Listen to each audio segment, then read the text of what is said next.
और आज की सबसे बड़ी खबर दिल्ली नगर निगम से है, जहां एमसीडी की कार्रवाई कल सुबह 10 बजे तक के लिए स्थगित कर दी गई है।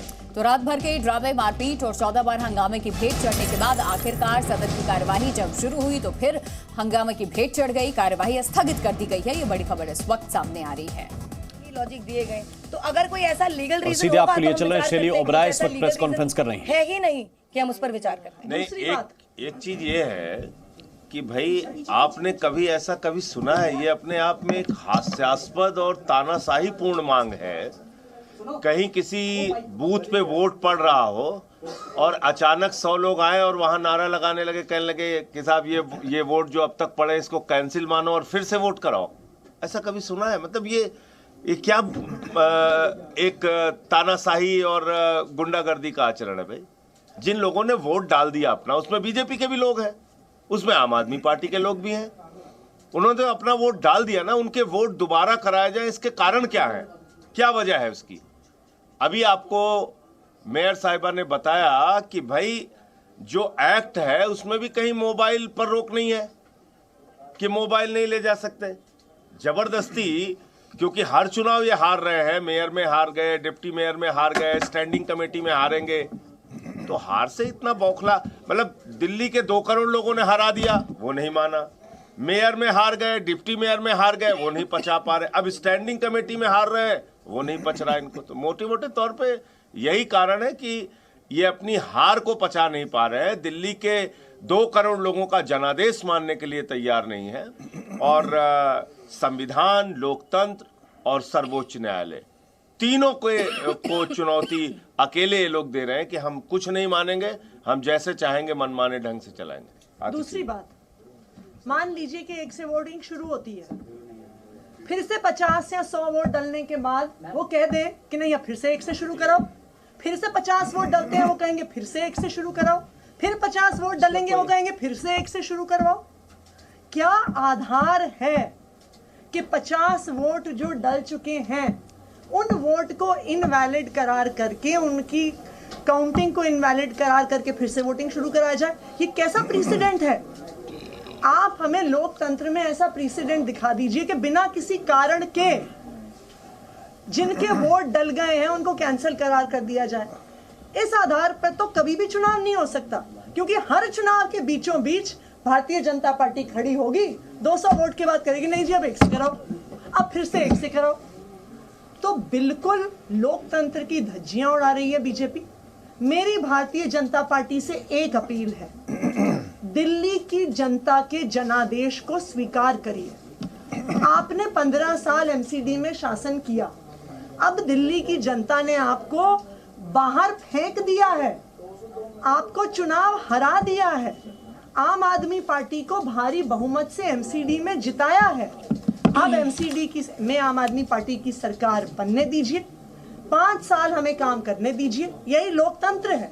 अगर हम काम नहीं कर पाते हैं तो 5 साल बाद दिल्ली की जनता हमें निकाल के आपको फिर से चुन लेगी।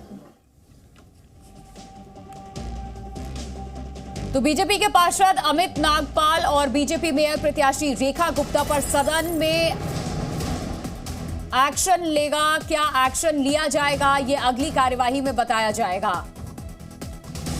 इस वक्त ये बड़ी खबर आपको बता रहे हैं, बीजेपी की मेयर प्रत्याशी रेखा गुप्ता पर भी एक्शन होगा, लेकिन वो एक्शन क्या होगा ये अगली कार्यवाही में बताया जाएगा। क्योंकि ये तस्वीरें जो इस वक्त आपको हम दिखा रहे हैं, रेखा गुप्ता के ऊपर आरोप है कि जब वो चुनाव हार गई और ये स्थिति बनी तो फिर उन्होंने मारपीट की, उन्होंने हाथापाई की, इस तरह के उनके ऊपर आरोप लगे हैं। और एमसीडी की अगली कार्यवाही में जो पार्षद जिन्होंने नियम तोड़े हैं उनके खिलाफ एक्शन लिया जाएगा, ऐसा कहा गया है। लेकिन वो एक्शन क्या होगा, कार्यवाही क्या होगी, ये अगली कार्यवाही के अंदर बताया जाएगा। तो बीजेपी पार्षदों ने हंगामा किया, आम आदमी पार्टी की तरफ से आरोप लगाए गए। रेखा गुप्ता तो साफ तौर पे देखी जा सकती हैं किस तरीके से धक्का मुक्की करती हुई नजर आई, सदन में हाथापाई तक की नौबत। सुबह आपको बता दें बुधवार रात 11 बजे की ये तस्वीर देख रहे हैं और दोपहर 2:10 में भी जो मेयर का चुनाव हुआ उस वक्त की तस्वीर आप देख रहे हैं। उससे पहले सदन में क्या माहौल रहा उसकी तस्वीर भी देखिए। कल शाम से लेके अभी तक सदन में जो नुकसान हुआ है वीडियो फुटेज में हम देखेंगे, वो खर्चा वही भरेगा। कल शाम से लेके अभी तक सदन में जो जो नुकसान हुआ है वीडियो फुटेज में हम देखेंगे, वो खर्चा वही भरेगा। जी देखिए, किसी भी एक्ट में कहीं भी नहीं लिखा गया कि मोबाइल फोन वोटिंग में बैन होते हैं, बेशर्ते वो साइलेंट होने चाहिए। तो रोका, कोई रिस्ट्रिक्शन नहीं लगाई गई थी और आप साफ साफ फुटेज में देख सकते हैं। मैंने कहा था आप अपने विवेक के हिसाब से मोबाइल फोन ले जाना चाहते हैं तो ले जा सकते हैं, नहीं ले जाना सकते तो नहीं ले जा सकते। उन्होंने बेफालतू में इसका मुद्दा उठाया। अदरवाइज हमने अपने वकीलों से भी सलाह ली, उनको कंसल्ट किया। कहीं भी ऐसा प्रावधान नहीं है कि मोबाइल फोन वोटिंग के दौरान नहीं अंदर ले जाए जा सकते। और ज्यादा जानकारी के साथ बलराम पांडे इस वक्त हमारे साथ जुड़े हुए हैं। बलराम, एक बात तो कही गई कि जिसने जो नुकसान किया है वीडियो फुटेज के आधार पर तय होगा, वही भरेगा, लेकिन दूसरी तरफ ये जो महत्वपूर्ण बात है जिसको बीजेपी के पार्षद कह रहे थे कि नहीं ये नियम होता है कि सीक्रेसी है, गोपनीयता है, जबकि मेयर तो ये कह रही हैं कि ऐसा कोई लिखित नियम नहीं है। बिल्कुल, देखिए, मेयर सैली ओब्राय ने कहा है कि अगर इस तरीके का कोई नियम है या एमसीडी एक्ट में कहीं लिखा है तो वो बताएं कि आखिरकार मोबाइल वोटिंग के दौरान सदन के अंदर ले जाना मना है, तो हम उस पर प्रतिबंध लगाएंगे। लेकिन जब 40 से 50 वोट पड़ चुके हैं उसके बाद ये कहा जा रहा है कि मोबाइल पूरी तरीके से बाहर रखा जाए और जो वोटिंग हुई है उसे निरस्त किया जाए, तो कहीं ना कहीं ये गलत है। अगर ऐसे ही वोटिंग निरस्त होती रही तो आखिरकार जो चुनाव है वो कब संपन्न होगा। और यही वजह है कि आज जब 13वीं बार सदन की कार्रवाई बुलाई गई तो उस बार भी सदन में हंगामा देखने को मिला और इस बार तो जो बैलेट पेपर था उसे भी फाड़ा गया और इस पूरे कृत्य को करने वाले जो बीजेपी के पार्षद हैं अमित नागपाल, उन पर भी कार्रवाई की बात कही गई है और कहा गया है कि अगली जो सदन की कार्रवाई होगी उसमें बताया जाएगा कि रेखा गुप्ता जो बीजेपी की तरफ से मेयर प्रत्याशी थी, उन्होंने पोडियम को गिराकर तोड़ने की कोशिश की, माइक को तोड़ने की कोशिश की और साथ ही उन्होंने हाथापाई की। तो ऐसे में जो बीजेपी के पार्षद हैं जिन्होंने सदन के अंदर हंगामा किया है और सदन में जो तोड़फोड़ की है, उसकी जो वीडियो रिकॉर्डिंग हुई है उसके आधार पर उन पर जुर्माना लगाया जाएगा, यानी जो खर्चा आएगा वो उनसे लिया जाएगा। और साथ ही रेखा गुप्ता और अमित नागपाल पर सदन कार्रवाई करेगा और क्या कार्रवाई करेगा ये अगली बैठक में बताएगा। क्या इन्हें आगे बलराम सीधे तौर पे देखा जाए, क्योंकि दिखाएंगे, बिल्कुल तस्वीरें दिखाइए, दिखाइए आप तस्वीरें। बिल्कुल, आप देख सकते हैं सदन के अंदर जो पार्षद थे वो अब बाहर जा चुके हैं। सदन को पूरी तरह से साफ किया जा रहा है। भारी तादाद में जो पेपर के गोल हैं, रोल हैं, वो यहाँ पर बरामद हुए हैं। साथ ही आप देख सकते हैं कि पानी की जो बोतलें हैं वो भारी मात्रा में यहाँ से निकाली गई हैं, क्योंकि जिस तरीके से रात में पानी की बोतलें फेंकी गई हैं, जो पेपर रोल है वो फेंके गए हैं और लगातार पूरी रात यहाँ पर हंगामा देखने को मिला है। हालांकि अब कल सुबह 10 बजे तक के लिए जो सदन की कार्रवाई है वो स्थगित कर दी गई है और जो मेयर हैं डॉक्टर सैली ओब्राय, उन्होंने साफ तौर से कहा है कि जब हम कल सुबह सदन की कार्रवाई शुरू करेंगे तो बताएंगे कि सबसे पहले रेखा गुप्ता और अमित नागपाल पर सदन किस तरह की कार्रवाई करेगा, किस तरह से उनके खिलाफ एक्शन लिया जाएगा, इस बात को सदन के अंदर बताया जाएगा। और क्या इन्हें कार्यवाही से, जब सदन की कार्यवाही होगी तो सस्पेंड भी किया जा सकता है? ये इस तरीके के एक्शन होंगे, क्योंकि जुर्माना तो लगाया गया, सीधे कहा गया है कि जो वीडियो फुटेज है उसको देखने के बाद जिसने गलती की है वो हर्जाना भरेगा। और जरा ये देखिए, मैं बलराम आपके पास आता हूं, जरा देखिए ये हम दिखा रहे हैं कि बवाल के हथियार क्या थे। बोतल थी, कटोरी थी, कागज के गोले थे जो बना कर फेंके जा रहे थे एक दूसरे के ऊपर, सेब भी फेंके गए और एमसीडी का सदन एक तरह से अखाड़े में तब्दील हो गया। और दिल्ली दंगल के इन 12 घंटों में 14 बार ऐसा हुआ जब कार्यवाही को जो है वो रोकना पड़ा, स्थगित करना पड़ा। इससे आप सदन के अंदर जो पार्षदों का आचरण है उसका अंदाजा लगा सकते हैं। अब से पहले देश ने यकीनन इस तरीके की तस्वीर नहीं देखी थी बलराम। जिस तरीके की तस्वीरें हमें सिविक सेंटर से देखने को मिली है, ये दिल्ली एमसीडी में मेयर, डिप्टी मेयर और स्टैंडिंग कमेटी को लेकर के जो चुनाव हो रहा है, यकीनन ऐसी शर्मसार करने वाली तस्वीरें अभी तक किसी ने नहीं देखी होगी सदन में।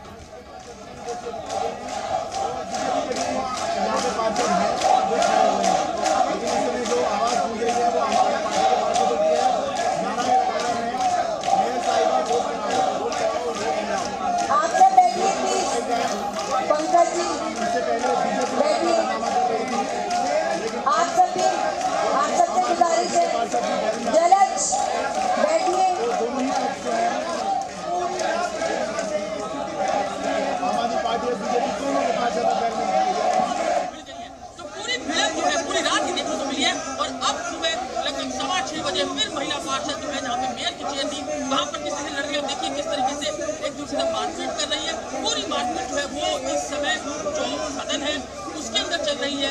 मेयर जो है वो फिर यहाँ से जा चुकी है और अभी देखने वाली बात है कितनी देर के लिए सदन को स्थगित किया गया है, लेकिन जब भी मेयर आती है तो दोबारा वोटिंग की बात कहती है। और बलराम हमारे साथ लगातार बने हुए हैं। बलराम, देखिए हमने तस्वीरों के जरिए भी दिखाया और ये भी दर्शकों को समझाने की कोशिश की कि रात भर दरअसल हुआ क्या है, लेकिन इसके आगे की लड़ाई आपको किस तरह की दिख रही है? क्योंकि स्टैंडिंग कमेटी का चुनाव जब कल जो प्रक्रिया शुरू होगी उस प्रक्रिया में क्या फिर से यही अड़चने आएंगी या फिर नया चुनाव होगा या पुराने वोट माने जाएंगे? कुछ ऐसी सूचना दी गई है क्या मेयर की ओर से?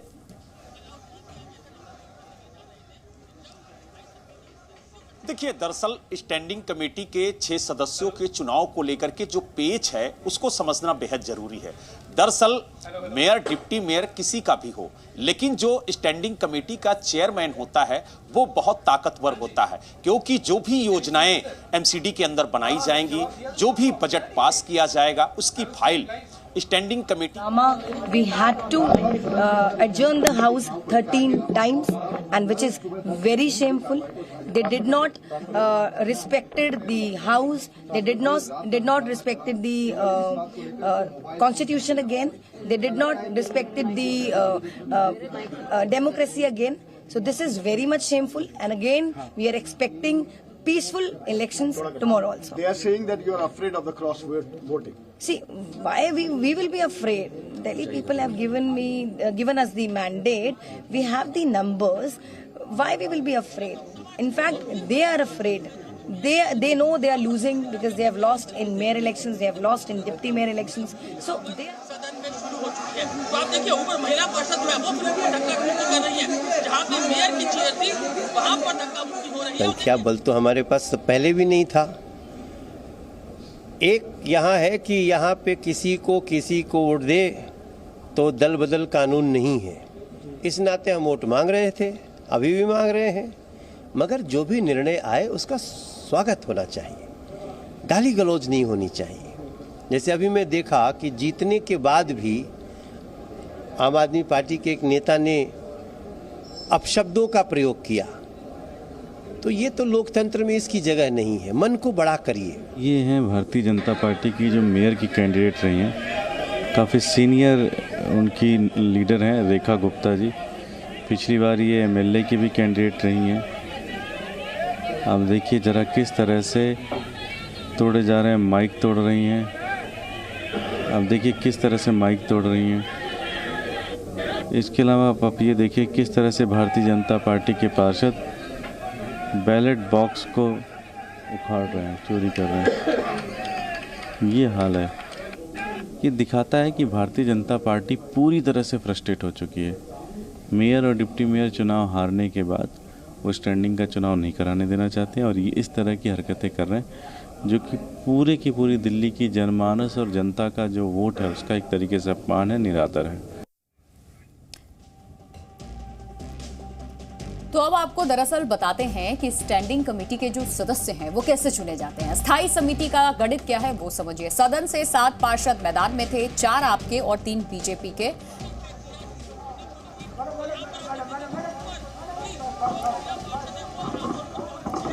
एमसीडी स्टैंडिंग कमेटी के पास कई तरह के अधिकार होते हैं। कमेटी की मंजूरी से ही कामकाज होता है और पार्षद किसी भी उम्मीदवार को वोट दे सकता है। तो गुप्त मतदान के जरिए होता है ये पूरा जो चुनाव है और प्रेफरेंशियल वोटिंग के आधार पर चुनाव होता है। हर पार्षद चुनता है अपना प्रेफरेंस। बिल्कुल, पहले को जीत नहीं मिलने पर दूसरे प्रेफरेंस की काउंटिंग की जाती है। ये भी बहुत ही महत्वपूर्ण है। इसमें प्रेफरेंस होता है, नंबर 1 नंबर 2 के आधार पर दिया जा सकता है कि 1 नंबर पर मैं इसे चाहता हूं, अगर ये ना चुना जाए तो दूसरे नंबर पर फिर इसे भी चुन लिया जाए। तो प्रेफरेंस की काउंटिंग तब होती है जब पहले नंबर को ज्यादा वोट नहीं मिलते तो फिर दूसरे नंबर की काउंटिंग होती है।